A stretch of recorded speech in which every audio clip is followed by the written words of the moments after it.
Hello class, welcome to our next lecture modern Indian history 14th lecture it is. इसमें हम बात करेंगे महात्मा गांधी का आना और उनके बाद कैसे मूवमेंट हमारी कंट्री में स्टार्ट हुआ।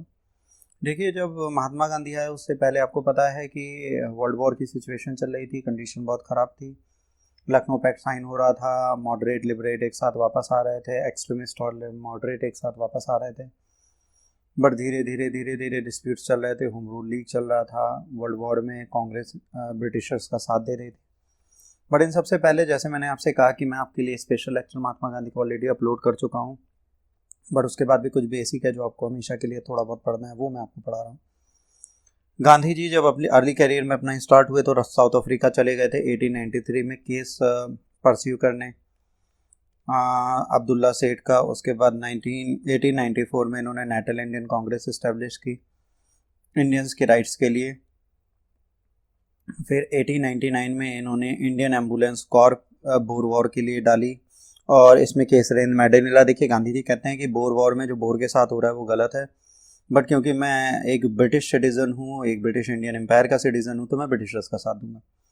फिर 1904 में इन्होंने बेटा इंडियन ओपिनियन न्यूज़पेपर स्टार्ट किया और फिनिक्स फॉर्म इस्टेब्लिश किया।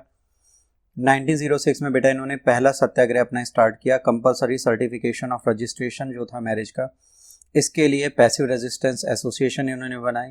1908 में इन्होंने कैंपेन चलाया, ऑल इंडिया इमिग्रेशन लॉज, और जेल गए। 1910 में इन्होंने बेटा टॉल्स्टॉय फॉर्म इस्टेब्लिश किया और यहीं से इन्हें गांधीयन आश्रम बनने का एक आइडियोलॉजी स्टार्ट हुई। और इनके एक जर्मन फ्रेंड्स थे कैलेनबैक, इन्होंने हाउस दिया सत्याग्रहीज के लिए। इनका लास्ट सत्याग्रह साउथ अफ्रीका में मैरिज लॉज के लिए था, और इसके बाद ये कि इसलिए था क्योंकि यहाँ पर इंडियन राइट्स को, मैरिज को इंडियन मेथड या वे या कस्टम से की गई मैरिज को इलीगल बता दिया गया था। फिर 1915 में बेटा वो इंडिया वापस आते हैं और इनके पॉलिटिकल गुरु होते हैं गोपाल कृष्ण गोखले। वो इनसे कहते हैं कि अभी पॉलिटिक्स में ना आए, अभी एक साल पूरा भारत का भ्रमण करें, भारत को समझें, उसके बाद आप बाकी चीज़ें करें। इसके लिए वो पॉलिटिक्स में ना कि एक साल पूरा अपना ट्रैवलिंग में बिताते हैं और उस ट्रैवलिंग के थ्रू ये अपने आप को समझते हैं और जानते हैं और बेसिक चीज़ें देखते हैं। इस ट्रैवलिंग के इमीडिएट बाद ये एक सत्याग्रह आश्रम साबरमती ने अहमदाबाद के पास इस्टेब्लिश करते हैं। इसके बाद बेटा एक न्यूज़पेपर स्टार्ट करते हैं, यंग इंडिया एंड नवजीवन गुजराती में और यंग इंडिया इंग्लिश में। फिर इनका पहला मूवमेंट होता है बेटा चंपारण सत्याग्रह। चंपारण सत्याग्रह आपको मैं फिर से बता दे रहा हूँ, गांधी में मैं बता चुका हूँ, फिर से ध्यान रखिएगा। ये बेटा 3 कठिया सेटलमेंट पे आधारित था। 3 कठिया क्या होता है? 3/20 जो लैंड एरिया है, इस पे आप क्या देंगे? इंडिगो। तो इंडिगो प्लांटर्स जो ब्रिटिशर्स के थे, उन्होंने कहा कि आपको इंडिगो कल्टीवेट करना पड़ेगा और यही हमारे लिए ज़रूरी है। इसके बाद क्या हुआ? जर्मनी ने आर्टिफिशियल डायर बना लिए। जब आर्टिफिशियल डायर्स बन गए तो उन आर्टिफिशियल डाई का यूज़ होना स्टार्ट हो गया। अब क्या, इंडिगो की ज़रूरत कम हो गई, तो प्लांटर्स कह रहे थे कि अब आप इससे फ्री हैं तो अब आप इसे मत प्रोड्यूस करिए। बट क्योंकि एग्रीमेंट में बंधे थे तो इंडियंस लगातार इसे प्रोड्यूस कर रहे थे बेटा। तो जब प्रोड्यूस कर रहे थे उन्होंने कहा ठीक है हम इससे चले जाएंगे, बट जितना हमने प्रोडक्शन किया इसका पैसा हमें दे दीजिए। तो नहीं मिल रहा था। फिर राजकुमार शुक्ला को लगा कि चले गांधी जी को बुलाते हैं। तो इस गांधी जी के सत्याग्रह में ब्रजकिशोर, राजेंद्र प्रसाद, जेबी कृपलानी, गोलक प्रसाद, महादेव देसाई और नरहरि पारेख, ये सब बेटा इनके साथ गए थे। गांधी जी को इंक्वायरी कमेटी में मिलाया गया और कहा गया कि 25% ऑफ टोटल जो लॉस है उसको रिफंड कर देंगे। तो गांधी जी ने प्लांटर्स की मदद की। इस तरह पहला इनका जो सत्याग्रह था बेटा वो सक्सेसफुल माना जाता है। इसके बाद बेटा इनका सेकंड सत्याग्रह था अहमदाबाद मिल स्ट्राइक। यहाँ पर क्या हुआ था? प्लेग बोनस के लिए और वेजेस बढ़ाने के लिए बात चल रही थी। तो यहाँ पर लोग जा रहे थे कि वो बोनस सैलरी बढ़ाएं। तो गांधी जी इस इशू में बैठ गए वर्कर के साथ, बल्कि ये उनका था जो गांधी जी को हेल्प कर रहे थे। ये जो मिल ओनर थे ये गांधी जी के बहुत अच्छे दोस्त थे, आश्रम इस्टेब्लिश करने में इन्होंने बहुत मदद की थी। उसके बाद भी इनके साथ बैठ गए और इसके बाद इनकी बहन भी जो थी वो गांधी जी का साथ देने लगी। गांधी जी सक्सीड हुए क्योंकि इन्होंने पहली अपनी, याद रखना, first hunger strike Gandhi ji ने यहीं पर स्टार्ट की थी मील वर्कर्स के लिए। फिर खेड़ा होता है बेटा। खेड़ा में क्रॉप फेलियर हो जाता है, फेमाइन सब सिचुएशन होती है। तो यहाँ पर गांधी जी बैठते हैं इस बात पे और कहते हैं कि आप टैक्स ना दीजिए, नो टैक्स कैंपेन चलाइए। बट बाद में पता चलता है कि जो केपेबल है वही देंगे, जो नॉन केपेबल है वो ना दें। तो ये मूवमेंट भी यहीं पर सेटल हो जाता है। इसके बाद बेटा अब गांधी जी एक्टिव पॉलिटिक्स में आएंगे तो रॉलेट सत्याग्रह होता है। रॉलेट सत्याग्रह में क्या होता है एक anarchical and the revolutionary crime act आता है जिसे रॉलेट एक्ट बोलते हैं। इसमें क्या होता है, हैबस कॉर्पस को सरेंडर कर दिया जाता है। मतलब आपको ये नहीं बताएंगे, बिना ट्रायल के आपको जेल में रख सकते हैं 6 महीने के लिए, और आपको बिना प्रेजेंट किए पुलिस इंक्वायरी वगैरह कर सकती है। तो ये एनार्कियल एक्ट था, ये नहीं होना चाहिए। तो इसको बहुत बुरा माना जाता है। इसके अगेंस्ट में मोहम्मद अली जिन्ना जो है अपनी प्रैक्टिस छोड़ देते हैं और कह रहे हैं जो सिविलाइज कॉलोनीज है उसमें ऐसे लॉज नहीं आने चाहिए। गांधी जी ने सत्याग्रह सभा फाउंड की, ये पहला फर्स्ट इंडियन मूवमेंट था इनका। इसमें इन्होंने अब्दुल बरी फिरंगी महल लखनऊ थे, इन्होंने सपोर्ट किया। 6 अप्रैल 1919 को डेट फिक्स हुई हड़ताल के लिए और इसे नेशनल ह्यूमिलिएशन डे की तरह सेलिब्रेट करने की बात हुई। 10 अप्रैल को 2 नेशनलिस्ट थे बेटा, जिन क्योंकि अगला अमृतसर में होना था, तो यहाँ पे जो कांग्रेस के इंपॉर्टेंट लीडर थे सत्यपाल और सफरुद्दीन किचलू, इनको जेल में डाल दिया जाता है। 13 अप्रैल को एक पीसफुल प्रोटेस्ट मीटिंग ऑर्गेनाइज होती है जलियांवाला में, और यहाँ पर जलियांवाला मास्कियर हो जाता है। जनरल डायर बिना बताए लोगों को मार देते हैं, लाखों हजारों लोग मरते हैं, बट ऑफिशियली इसे 379 ही बोला गया है जो ब्रिटिश अकाउंट थे उसमें। इसके बाद ब्रिटिश गवर्नमेंट एक बेटा इंक्वायरी कमेटी बैठाती है जिसे हंटर कमेटी बोलते हैं। ये हाउस ऑफ लॉर्ड जो है जनरल डायर के फेवर में देते हैं और इसे ऑनर देते हैं। तो ये ब्रिटिशर्स के अगेंस्ट इंडियंस को पसंद नहीं आता, इंडियंस भी अपनी कमेटी बनाते हैं कांग्रेस के साथ। फिर उधम सिंह 1940 में मिशेल ओडायर जो उस टाइम पे लेफ्टिनेंट गवर्नर थे पंजाब के, इनको मार देते हैं। याद रखिए, जनरल डायर को नहीं, मिशेल ओडायर को मार देते हैं। रविन्द्रनाथ टैगोर इसी टाइम पर अपनी नाइटहुड टाइटल वापस दे देते हैं। गांधी जी अपना मूवमेंट इसलिए वापस ले लेते हैं क्योंकि वायलेंस होने लगता है और इससे गवर्नमेंट इसे रिप्रेस कर सकती थी। तो बाद में गांधी जी कहते हैं रॉलेट सत्याग्रह एक हिमालयन ब्लंडर है हमारे लिए। इसके बाद अगला बेटा खिलाफत क्वेश्चन आता है। खिलाफत क्वेश्चन में क्या होता है, आपको पता है वर्ल्ड वॉर में टर्की जो था वो ब्रिटिशर्स के अगेंस्ट लड़ रहा था। तभी ब्रिटिशर्स ने ये सपोर्ट कहा था कि हम टर्की को कुछ ऐसा नहीं करेंगे जो बुरा हो, बट वो अपने प्रॉमिस के अगेंस्ट चले जाते हैं और ट्रीटी ऑफ सेवरस में जो टर्की के साथ साइन होती है इसमें इनकी सारी टेरिटरी ले लेते हैं। खिलाफत मूवमेंट इसलिए होता है कि जो होली प्लेसेस है मुस्लिम्स के उनको रखा जाए और जो तुर्की के सुल्तान है उन्हें इतना प्लेस दे दिया जाए कि वो अपनी टेरिटरी को प्रोटेक्ट रख सके और होली प्लेसेस का सपोर्ट कर सके। क्योंकि जो खलीफा होता है, जो टर्की का सुल्तान था उसे खलीफा मानते थे, मुस्लिम रिलीजियस है। 1919 में खिलाफत कमेटी फॉर्म की जाती है। मोहम्मद अली, शौकत अली, मौलाना आज़ाद, हकीम अजमल खान और हसद मोहानी के साथ ऑल इंडिया खिलाफत कॉन्फ्रेंस होती है नवंबर 1919 में बेटा। और सारा कॉरपोरेशन गवर्नमेंट से वापस लेने की बात यहाँ पर डिसाइड करी जाती है कि अब हम गवर्नमेंट को कोई भी सपोर्ट नहीं करेंगे। गांधी जी इस मौके को हिंदू मुस्लिम यूनिटी की तरह देखते हैं, तो गांधी जी सपोर्ट करते हैं खिलाफत मूवमेंट को और प्रेसिडेंट बनते हैं ऑल इंडिया खिलाफत कमेटी के। फिर जून 1920 में ऑल पार्टी कॉन्फ्रेंस इलाहाबाद में होती है जो programme of boycott school college और लॉ को कहते हैं और गांधी जी को कहा जाता है इसे लीड करें। खिलाफत कमेटी लॉन्च कर देती है नॉन कॉर्पोरेशन मूवमेंट 1 अगस्त 1920 को। कांग्रेस एक स्पेशल सेशन में सितंबर में मिलती है कलकत्ता में और गांधी जी के प्लान नॉन कॉर्पोरेशन मूवमेंट को तब तक जारी रखने की बात करती है जब तक पंजाब का रॉन्ग और खिलाफत रॉन्ग के बारे में कोई भी डिसीजन नहीं आ जाता और स्वराज एस्टेब्लिश नहीं हो जाता। एनुअल कांग्रेस सेशन नागपुर में होता है। सीआर दास एक रेजोल्यूशन मूव करते हैं कि नॉन कॉर्पोरेशन मूवमेंट जो है वो इसको फॉलो करा देते हैं और ये कहते हैं कि भैया जो कोलकाता सेशन में अर्लियर था कि इलेक्शन को बायकॉट ना किया जाए। रेवोल्यूशनरी चेंजेस स्ट्रक्चर होते हैं। कांग्रेस नागपुर सेशन में बहुत कुछ बदल देता है।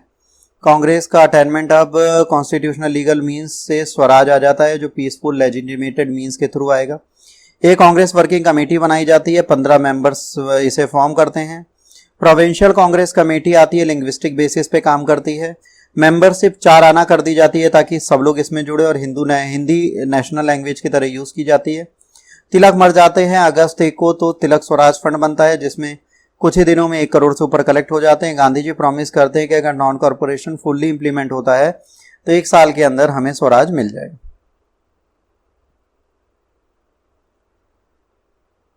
इसके बाद बेटा इसमें बहुत सारे अलग अलग ओरिएंटेशन होते हैं। सीनियर लीडर्स जो होते हैं वो कॉन्स्टिट्यूशनल मैनर में ही रहना चाहते हैं तो इस टाइम पे कांग्रेस छोड़ देते हैं, जैसे जिन्ना, जीएस कनपड़े, विपिन चंद्र पाल और एनी बेसेंट ये सब छोड़ देती हैं। लीडरशिप गांधी, सीआर दास और मोतीलाल नेहरू जैसे लीडर ले लेते हैं। जामिया मिलिया इस्लामिया अलीगढ़ में बिहार विद्यापीठ और काशी विद्यापीठ और द गुजरात विद्यापीठ, ये स्कूल्स खुलते हैं। आचार्य नारायण देव, डॉक्टर जाकिर हुसैन, लाला लाजपत राय इन सब में पढ़ाते हैं। सुभाष चंद्र बोस जो आईसीएस में सेलेक्ट होते हैं वो नौकरी छोड़ने के बाद नेशनल कॉलेज कोलकाता के प्रिंसिपल बन जाते हैं। गांधी जी केसर हिंद मेडल वापस देते हैं। कई प्रोमिनेंट लीडर होते हैं, सीआर दास जिसे देशबंधु भी बोला जाता है, मोतीलाल नेहरू, एमएस जयंकर, सफरुद्दीन किचलू, वल्लभ भाई पटेल, सी गोपालाचारी, राजा गोपालाचारी, टी प्रकाशन और आसफ अली, ये सब अपनी लीगल प्रैक्टिसेस छोड़ देते हैं।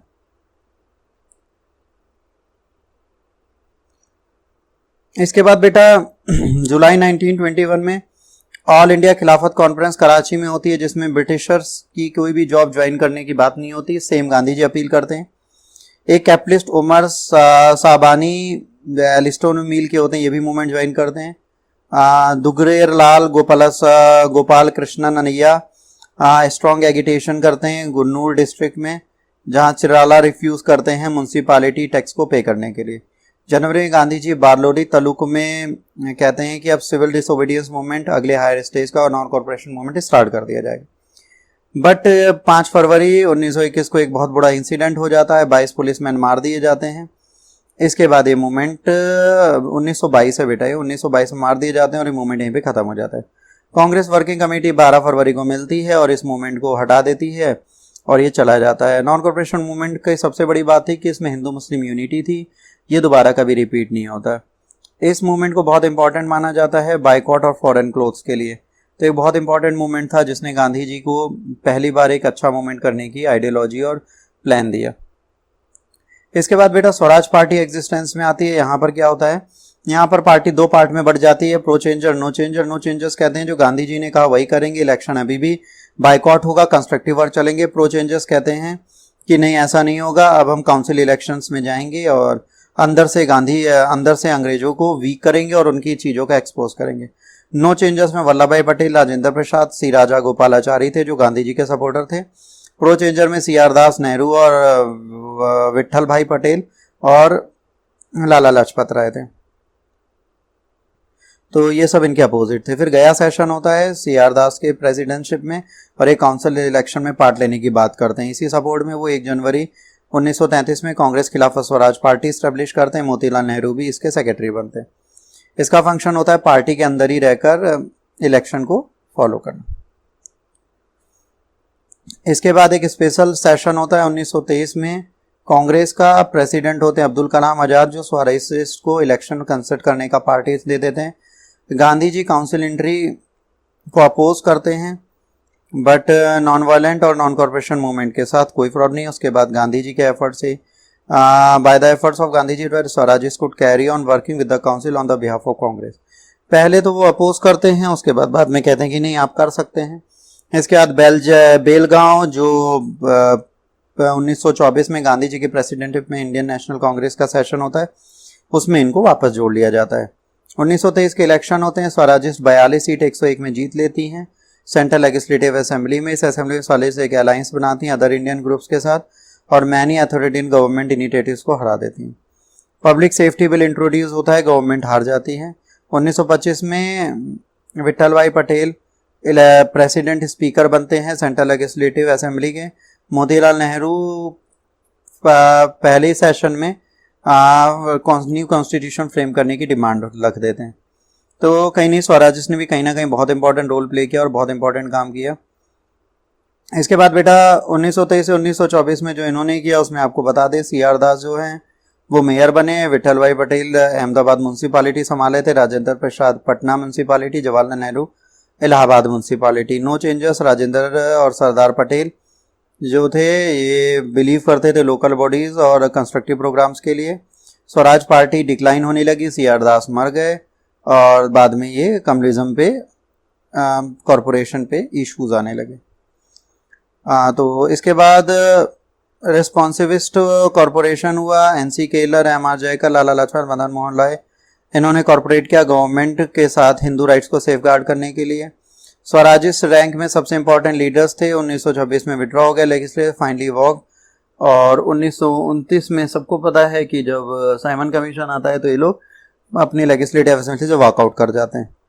नो चेंजेस ने कंस्ट्रक्टिव वर्क स्टैब्लिश किए, कई नेशनल स्कूल्स खादी और एबोलिशन ऑफ अनटचेबिलिटी के लिए काम करने लगे। जैसे विदीची आश्रम बारदौली में स्टैब्लिश किया चमन लाल मेहता ने, और इसके बाद इसी ने अपलिफ्टमेंट किया कली परराज पीपल्स का। रविशंकर महाराज ने भी लोअर कास्ट बारियास के लिए खेड़ा में काम किया। तो बेटा कहीं ना कहीं इन सब मूवमेंट्स में भी लोग काम कर रहे थे। देखिए अगला लेक्चर जो आपका होगा बेटा वो रेवोल्यूशनरीज टेररिज्म एक्टिविटीज़ पे होगा, जिसमें आपका चंद्रशेखर आज़ाद हो गए, भगत सिंह, सुखदेव, राजगुरु और अदर टेररिस्ट एक्टिविटीज़ कैसे हुई और नेशनल फ्रीडम में कैसे इन्होंने रोल किया, उसके बारे में हम लोग बात करेंगे। तो इस लेक्चर के लिए आप वेट करिए।